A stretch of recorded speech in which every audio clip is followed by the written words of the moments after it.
Et surtout, qu'est-ce qui vous a le plus marqué dans cette décennie dirigée par Emmanuel Macron ? L'idée n'est pas de jouer les professeurs ou les proviseurs, mais d'essayer de comprendre, selon vous, les réussites, les échecs lors de ces 10 dernières années. Et pourquoi nous en parlons aujourd'hui ? C'est parce que nous recevons Marc Hainaut pour son livre « L'ampleur des dégâts » aux éditions L'Artilleur. 2017-2026, le vrai bilan d'une présidence. 01 80 20 39 21 pour réagir en direct. On sera dans un instant avec Simon. Je salue Raphaël Steinville qui nous a rejoint, journaliste au JDD. Alexandre Devecchio est toujours avec nous. Et Marc Hainaut, donc. Est-ce que vous avez pu échanger avec l'Élysée lorsque vous avez préparé ce livre ? Non, pas du tout. Vous avez essayé de le faire ou pas ? Oui, un petit peu, ouais, mais il souhaitait pas spécialement s'exprimer, en tout cas pas par ce biais-là. Non, surtout, en fait, l'avantage lorsqu'on fait un bilan objectif, c'est que les institutions publiques sont remplies de chiffres et de données, et pour le coup font preuve d'une certaine transparence. Après, il suffit juste de recouper et de revérifier, mais le but c'était justement de partir vraiment sans aucun a priori politique, idéologique ou subjectif. Donc, c'était vraiment faire abstraction justement du champ politique, de la personnalité politique d'Emmanuel Macron et de son entourage, et vraiment prendre la réalité des faits, des chiffres bruts, et essayer de rendre un travail le plus objectif possible. Marc Hainaut est avec nous, il a écrit l'ampleur des dégâts, et je pense aux éditeurs d'Europe 1, vous dites l'ampleur des dégâts. Il y a une hiérarchie dans les dégâts, par exemple, le dégât le plus important, c'est lequel dans votre ouvrage ? Notre perte de souveraineté, mais qui est à tous les niveaux, qu'elle soit économique, qu'elle soit sécuritaire, immigration, sur la protection de nos frontières, sur même la préservation de notre identité, de notre culture. C'est peut-être le mot qui se rattache le plus à l'échec d'Emmanuel Macron, c'est le mot souveraineté. Le mot souveraineté, pourtant, désormais, j'ai l'impression que le mot souveraineté n'est pas un tabou en Macronie. On a parlé souveraineté agricole, on a parlé même de réarmement démographique, mais en souveraineté en matière d'armée, de défense. Il a beaucoup parlé de souveraineté européenne quand même, ce qui est un peu paradoxal. Ne touchez pas à son bébé. Voilà, il y a des peuples européens, mais il n'y a pas... Pour qu'il y ait souveraineté, faut qu'il y ait un peuple. Donc, parler de souveraineté à l'égard de l'Union européenne, c'est paradoxal. En fait, ça veut dire fédéralisme. Et c'est pour ça que son bilan n'est pas bon en matière de souveraineté, parce qu'en réalité, Emmanuel Macron n'y a jamais vraiment cru. Il est pour le dépassement de la nation. Et pour compléter ce que vient de dire Alexandre Devecchio, je pense que l'origine un peu de la détestation d'une grande partie des Français pour Emmanuel Macron, elle vient de ce malentendu.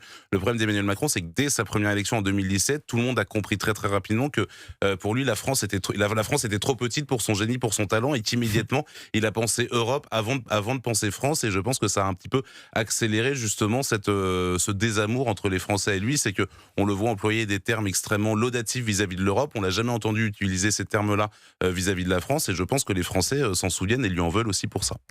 Et je me tourne vers Raphaël Steinville. Si on doit faire le bilan de la Macronie, si vous deviez faire le bilan de ces 10 ans sous l'ère Emmanuel Macron, vous le résumeriez comment ? Moi, j'écoutais ce qui était dit. Moi, je pense que l'un des faits les plus marquants de la Macronie, c'est l'accélération de la fracturation de la France. Ouais. Alors, ce n'est pas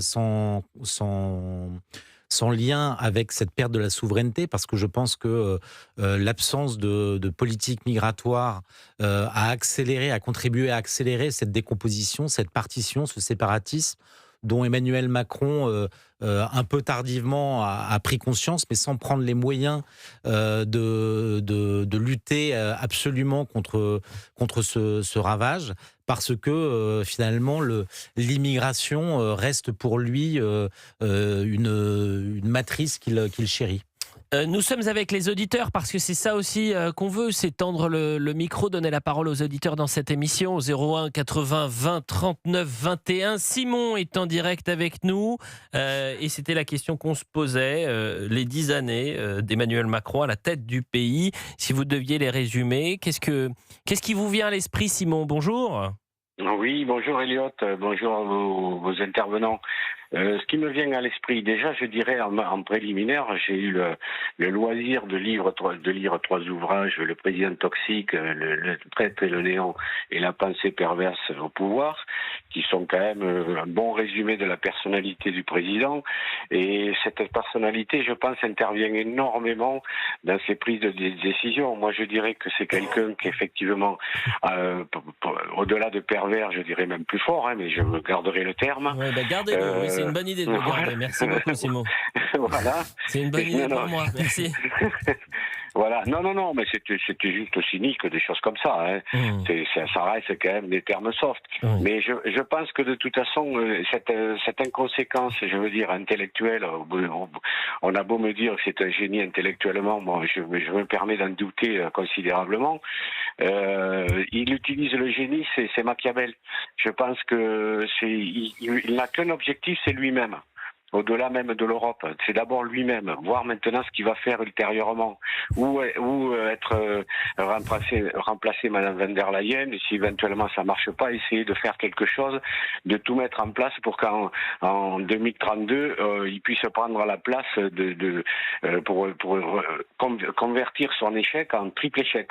Voilà, alors vous parlez d'échec, c'est toujours intéressant. Vous savez, on juge les personnes, non pas sur ce qu'ils sont, mais sur ce qu'ils font.